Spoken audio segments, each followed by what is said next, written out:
Hey everybody, Brandon here. Welcome back to another video. Today we are going to be playing another Dragon Sicilian. We're getting a lot of these lately. This time we're going to play it with D6. And we're getting a delayed Alapin. Okay.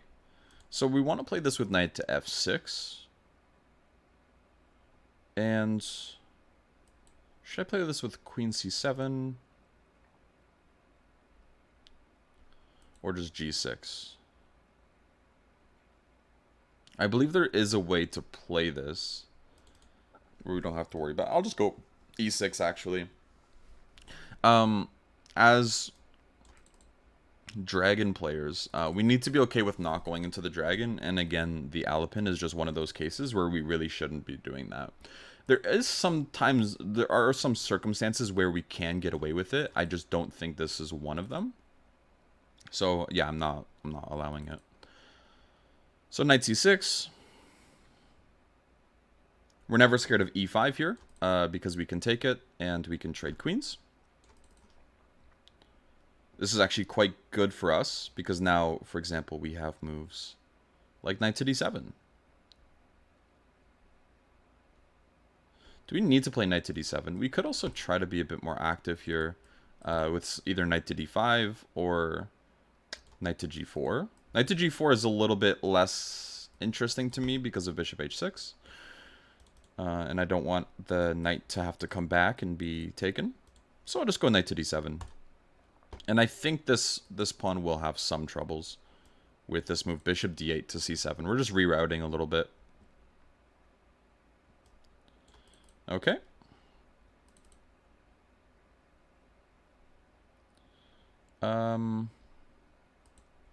Now is the time for something like f6 or b5. b5 might not be well timed.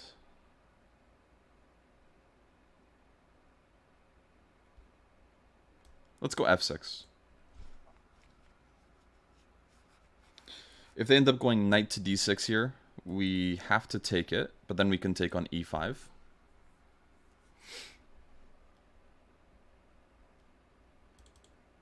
A bit unusual, but I think it's working out.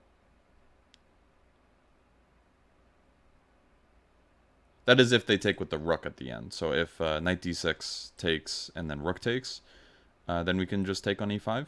Whereas if they take with the pawn, then we're not worried at all.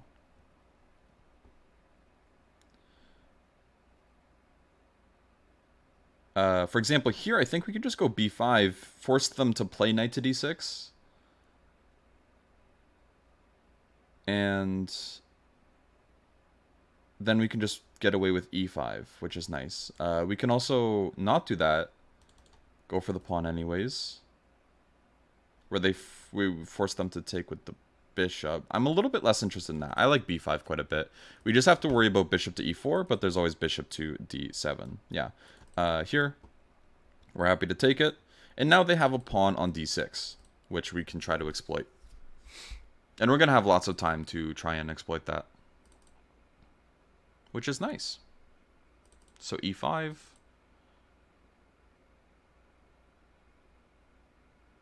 Whenever they go bishop to b3, we want to go c4. If a4, we go a6. We want to kind of maintain things there, and just kind of make sure that they don't really get this check-in comfortably. As yeah, so they're trying exactly that, unfortunately. So I should just go knight to a5 here. I really want to actually get that trade in if possible. This kind of encourages that. If I let them give me a check, for example, if they can get to e6 comfortably, that could be a problem. So I don't want to allow that. If they instead go here afterwards, I'll just bring one of my rooks to d8. Or in this scenario, I just take. And I'll play knight to b7. To just threaten to take at all times, essentially. Even though it's not quite what I'm doing. There is always moves like rook e8 to e6 and rook c8 to c6. And I think the pawn should drop, but we're kind of just long playing this. Not really worrying too much. Actually, I'm quite happy about this move. This move I don't think helps them in any way, because we can push, and we want to push.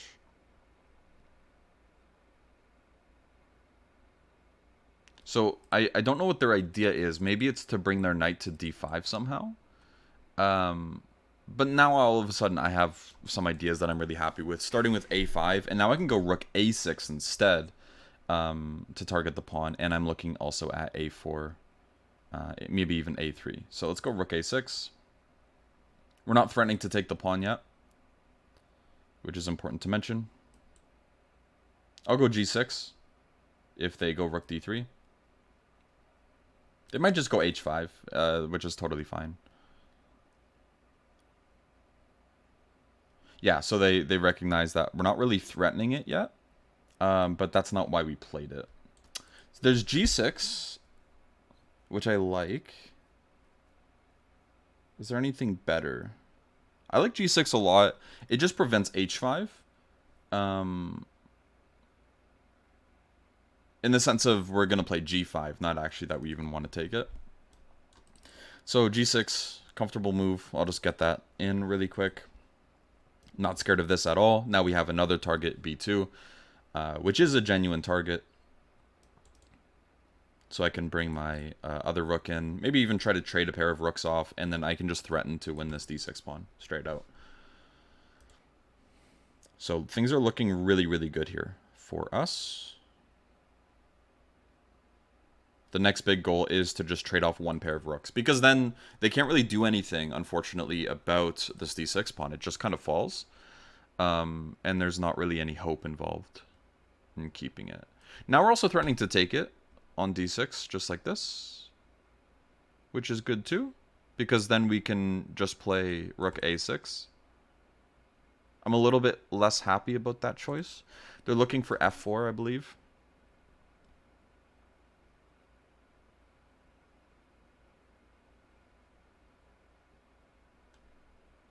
But if I go rook a1,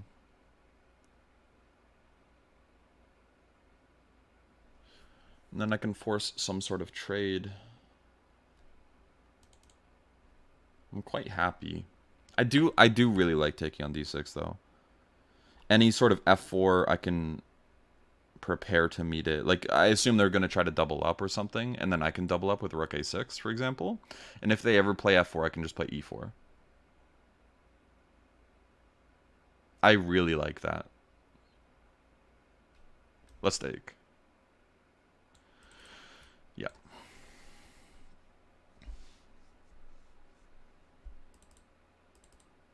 And now rook to a6. f4 gets met with e4, and then f5. Very unusual, but this all appears to be working out just fine.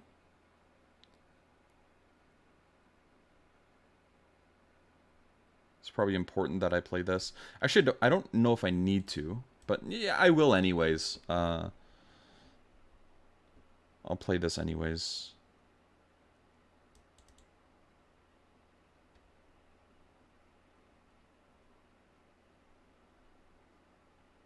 Next up on the horizon is moves like f5. I'm threatening f4. And this actually just wins a piece. It might not look like it wins a piece necessarily after knight to d5, but it does, because after f4, bishop h2, we have checkmate on the back rank. We actually get rid of one of their squares. And I think they missed that. Maybe they didn't, but they did. Okay. And now rook a1 check is actually not just check, it is checkmate, because the only thing they can do is block on d1. And after rook d1, we end up taking the piece. So we're quite happy about that.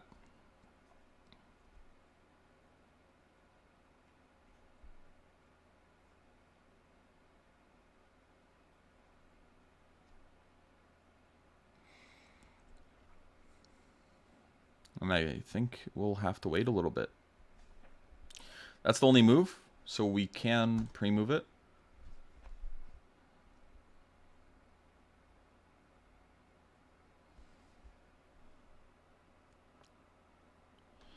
Maybe the board could be increased a little bit. Size like that.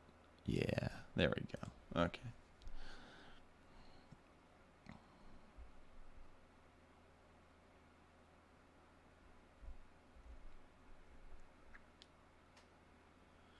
So that's cool.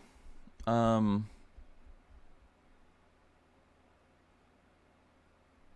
just wait things out. I'll cut this out, and then we'll talk about it. Okay.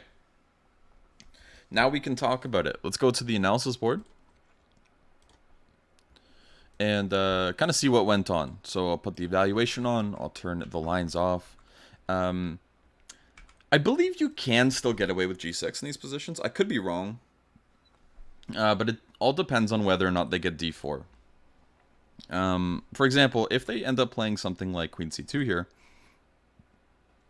which is like, it's a fine move, then you can go Queen C7. And you still have potential of playing G6, because now if D4, you can end up taking it, and they have to take with the knight. And then when you play G6, Bishop G7 moves, you're actually very, very happy. As a dragon player, this is kind of a dream come true. Again, what you want to avoid is playing anything where you just kind of close your eyes and play the setup. And let's just say we castle, don't really do anything to prevent them. We can end up in a lot of trouble here. It doesn't look so bad immediately, and the engine doesn't say it's so bad, but I think it's mainly actually because we have this move Bishop G4. I think this is maybe the only move, I would think, because the problem here is you have such little space, and with this this pawn center, it's actually hard to do anything with this bishop on G7. So lots of trouble coming our way. So we got to be careful, and that's why I went for E6, because it's just the right move in these types of positions. Yeah, we're never scared of E5. I think the best way they can continue. It's hard to think of something. Maybe Rook E1 is quite a decent move. Just kind of maintaining things. So yeah, E5. After we take, we're quite happy. I think we can also just go Knight E8. If I'm not mistaken. Maybe I'm... Okay, I guess I'm mistaken here. So let's ignore that. Because after we trade queens and go Knight to D7, things feel pretty good. We can always make this maneuver. I don't know if after Knight to D2, I should have actually tried something like B5. Maybe this isn't the right way to go, because now there's Bishop E4, right? And there's actually no good way to cover this piece. We'd have to go Knight to B8, and that's kind of an embarrassment. Yeah, I don't see any other option there. So, yeah, we have to watch out for moves like that. So, yeah, I got into some trouble here, actually, by the looks of it. Bishop D8 was not the right way to play. Maybe something like Rook to D8 would have been better. I tried to keep some of the position alive with the idea of... the idea here, I think, is something like Knight to F8, offer a trade. Eventually, we can go for something like B6, Bishop B7 even. But yeah, we're facing some discomfort. And I guess it has to do with the fact that we're not supposed to take. Interesting. So do we go Knight to D5 instead? No. I'm a little confused as to what the move should be if it's not Knight D8 or Knight D5. I guess the only other move is Knight to D7. But this also kind of falls flat on its face. There's always problems here.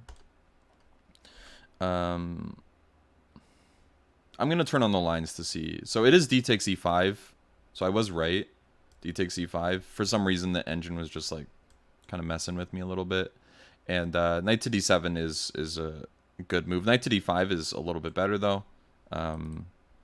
Because, again, after Knight to D7, we're not actually winning this E5 pawn, unfortunately. So it's a little bit less active. Let's turn back on the eval. So yeah, not really the best way to continue. But I think we posed some challenges. And after Knight to D6, I was very, very happy with the position. Apparently I shouldn't be, though, after E5. Which is a problem. You know what it could be? Is it Bishop E4 here? This is a bit of a problem, yeah. What else is there in this position? Bishop e4 is one of the best moves. You could also just move like bishop e3. I thought this wasn't so bad after something like bishop to b7. And the reason why, it hates that it allows bishop to f5. Interesting. I thought that after rook to d8, we can play g6, king to f7, and slowly get out. But it really hates that there's a knight potentially going here as well, and things are really uncomfortable. And we have to find accurate moves like knight to d4 all of a sudden, which is no fun. I guess here bishop e6 check. Yeah, so this is kind of what I was afraid of, is them getting on this diagonal, and there's actually a good way to do it. So that's no good. Bishop b7, bishop b4 now is no good. We can trade the bishops, and now we're fine, which is great. So yeah, here I thought b4 was just really, really good for us, mainly because, well, we have a little bit more queenside space in the first place. So when they play moves like c4, and they kind of just ask us to play more on the queen side, where we have a pretty decent position, I think good things come our way. And this is exactly what happens here with rook to a8. And now we're just threatening to win the pawn. If they go rook d3, then e4 will win a piece. And yeah, after taking rook h2, I guess I could have also thrown this move in, but then that kind of makes it more likely that they are aware of their back rank, and they're a little bit more cautious of it, because what happened in the game with rook a6, knight g4, king f7, knight e3, and f5, they just completely missed the threat of f4. This is a very serious threat that's kind of hard to stop. I think they might have to play f4 here, but after f4 we can always play moves like e4, then their bishop is just completely out of the game, and we should have an advantage. So yeah, they move back or something. We can just go knight to f6, always prevent knight to d5. And yeah, we're very, very happy here.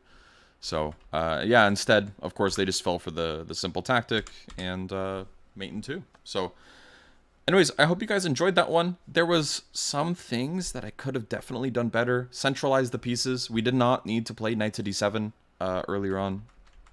Completely unnecessary. We don't need to target e5. It's not really as overextended here, because they do have bishop f4 and against knight to d7, whereas here actually they don't even have that. And we're never scared of things like c4. We have like knight b4 and knight b6. And even if we're a little bit passive, this is an ending, so it means a lot less, which is good. That's very good for us to be aware of. Anyways, yeah, I do hope you guys enjoy, and I will see you in the next one. All right, bye guys.